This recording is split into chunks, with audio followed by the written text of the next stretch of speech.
Hello, friends.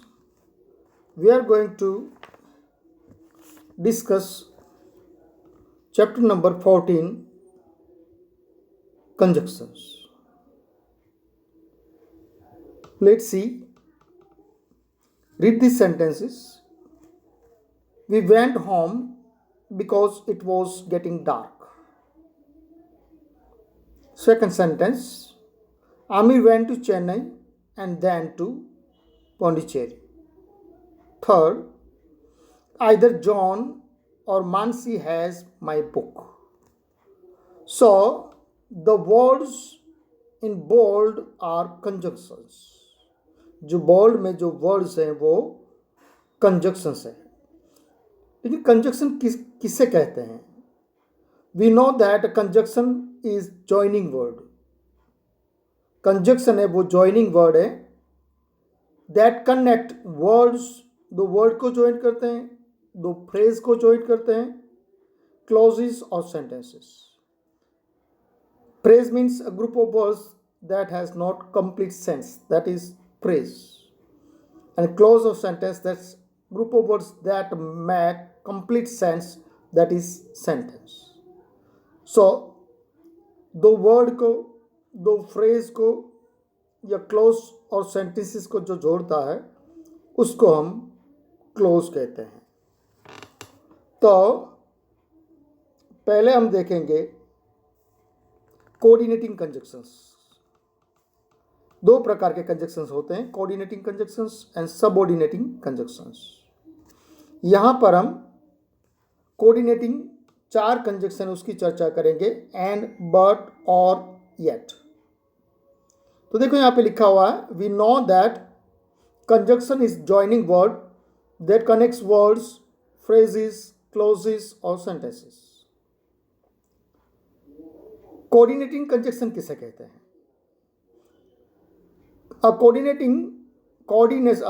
conjunction that joins words, phrases, clauses of sentence that are of equal importance. दो equal importance के phrase, clause या word होते हैं उसको join करता है, उसे कहते हैं कोऑर्डिनेटिंग कंजक्शंस. कोऑर्डिनेटिंग कंजक्शन का मतलब होता है कंजक्शन वर्ड्स का, फ्रेज का, सेंटेंस का जो इक्वल इंपॉर्टेंस के हैं उसको हम कोऑर्डिनेटिंग कंजक्शन कहते हैं.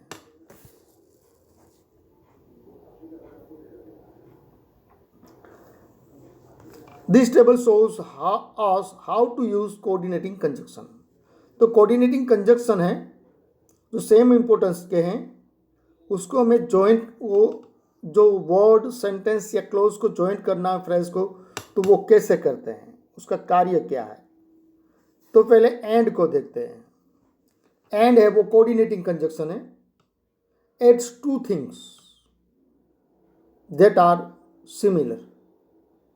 दो चीज को ऐड करती हैं जो सिमिलर होती हैं. जैक एंड जिल,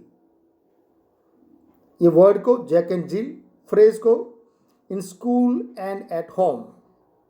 देखो फ्रेज ग्रुप ऑफ वर्ड्स, जो जैक एंड जिल वर्ड्स है, खाली नाउन है, एक एक वर्ड है, तो उसको ज्वाइन करता है एंड. और in school, at school, in school, तो ये प्रीपोजिशनल फ्रेज हुआ, ये फ्रेज हुआ. एट होम फ्रेज, दो फ्रेज को जोड़ता है. और क्लोज या सेंटेंस को जोड़ता है, वो है I play football and he plays cricket. तो यहाँ पे दो सेंटेंस है और दो सेंटेंस को जोड़ा है. I play football, second sentence he plays football, cricket. तो यहाँ पे दो सेंटेंस को जोड़ा है. यहाँ पे हम बट भी जोड़ सकते हैं क्योंकि एक है, दूसरा है वो विपरीत खेल रहा है. एक फुटबॉल खेल रहा है और एक विपरीत खेल रहा है, तो वहाँ पे हम बट का यूज़ कर सकते हैं. अब बट है वो कॉन्ट्रास्ट बताता है, मतलब एक अच्छी क्वालिटी, एक खराब क्वालिटी, या खराब या अच्छी. Intelligent but lazy. देखो यहाँ पे दो वर्ड है, इंटेलिजेंट एंड लेजी. तो दो वर्ड को यहाँ पे ज्वाइन किया है, लेकिन दोनों विपरीत हैं एक दूसरे के. एक इंटेलिजेंट है लेकिन लेजी हैं।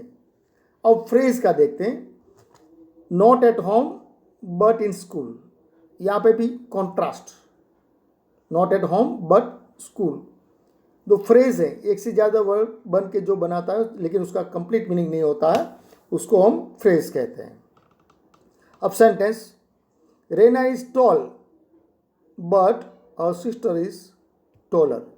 तो यहाँ पे कॉन्ट्रास्ट है रेना और उसकी सिस्टर में, तो बट है वो कॉन्ट्रास्ट के लिए, एड एंड है वो दो थिंग्स को ऐड करते हैं, एंड और, जो और है indicate choice between two things. और है वो दो चीज़ में से हमें चॉइस इंडिकेट करते हैं। पहले वर्ड्स देखते हैं, टी और coffee, what would you take, tea और coffee, what would you like to have, tea और कॉफ़ी। तो यहाँ पे टी वर्ड है, कॉफ़ी है, उसमें से आपको सिलेक्ट करना है, okay. And in the garden, phrase है, group of word phrase. In the park, और, तो दोनों को इन द गार्डन और इन द पार्क, ये यहाँ पे हमें चॉइस है। और इन द गार्डन है, उसका एक शब्द, ये खाली फ्रेज रहेगा तो इसका मीनिंग नहीं रहेगा, तो वो सेंटेंस नहीं कहलाता है, फ्रेज कहलाता है। We can go to Puri, we can go sentence to Puri, और स्टे हियर, और वी कैन स्टे हियर। तो ये दो सेंटेंस है, उसमें से हमें एक, मतलब दो सेंटेंस है, उसको एक चॉइस करनी है, और इसलिए और कंजक्शन हमने लगाया है। एक्सरसाइज देखते हैं, और एक last, yet means at the same time और नेवरदलेस, सेम टाइम और nevertheless. Shy yet helpful, shy yet, सरमान है लेकिन, हम गुजराती में छता, येट फिर भी, yet helpful. Ate lunch, more than two words phrase, yet feeling hungry, खा लिया फिर भी, अभी, फिर भी वो भूखा है। ये फ्रेज को जॉइंट करता है, जो means at the same time और nevertheless. We live in different cities yet we are close. तो फिर भी, नेवरदलेस, छता, हम दूसरे शहर में रहते हैं, फिर भी हम एक दूसरे के क्लोज है। तो एक्सरसाइज नंबर फर्स्ट,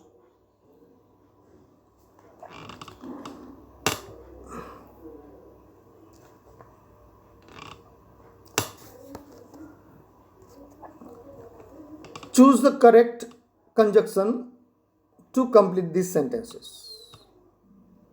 तो पहला दिया हुआ है, Farhan did not come or send someone to collect the box।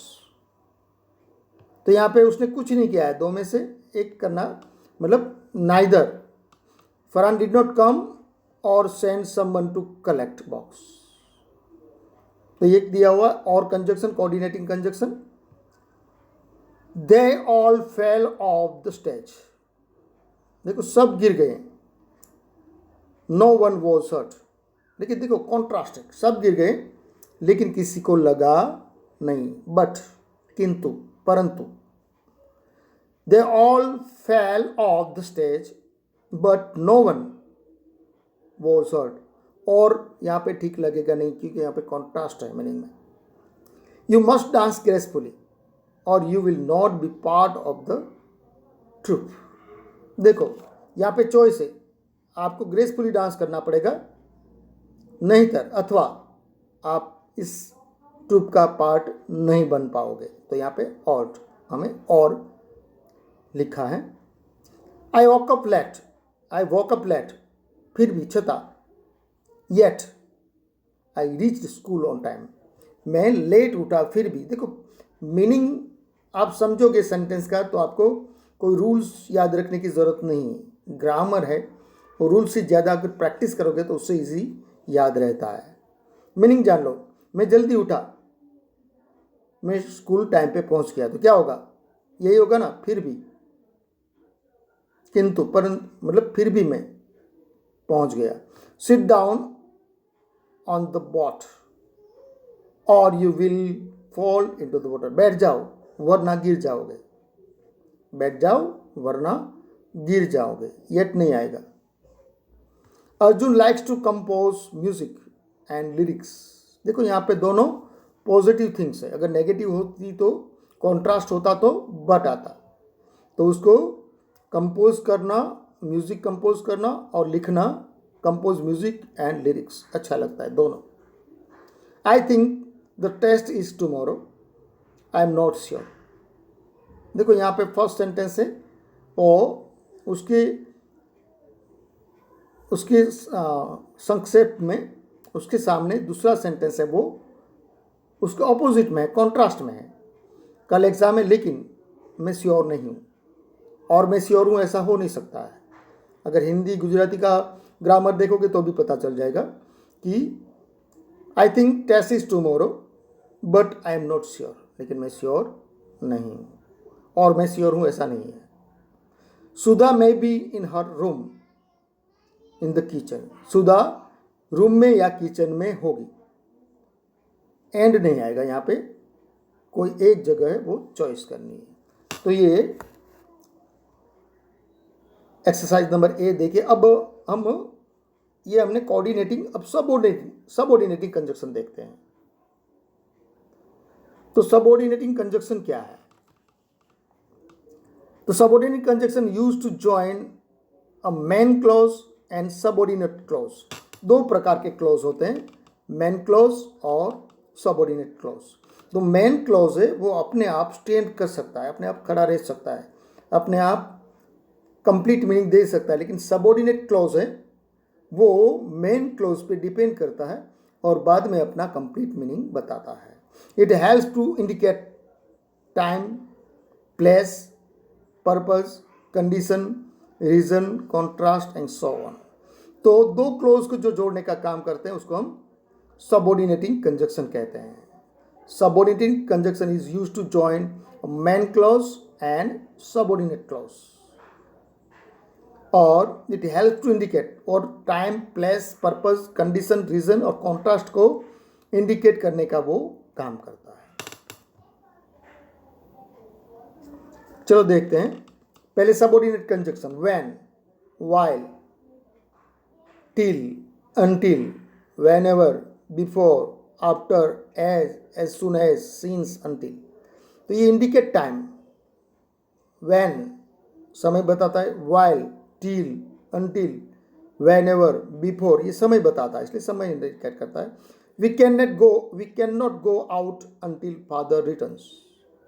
We can not go until father returns. तो यहाँ पे मेन क्लॉज और सबऑर्डिनेट क्लॉज दोनों को ज्वाइन किया है, ये समय बताता है. और वेर एवर वो प्लेस बताता है. Where are you? I am from this और that place. So wherever indicate place. Subordinate conjunction, subordinative conjunction. I can take you wherever you want to go. I can take you wherever you want to go. तो मैं तू जो जहाँ चाहे वहाँ. तो where ever वो place बताता है, main clause and subordinate clause. So and so that.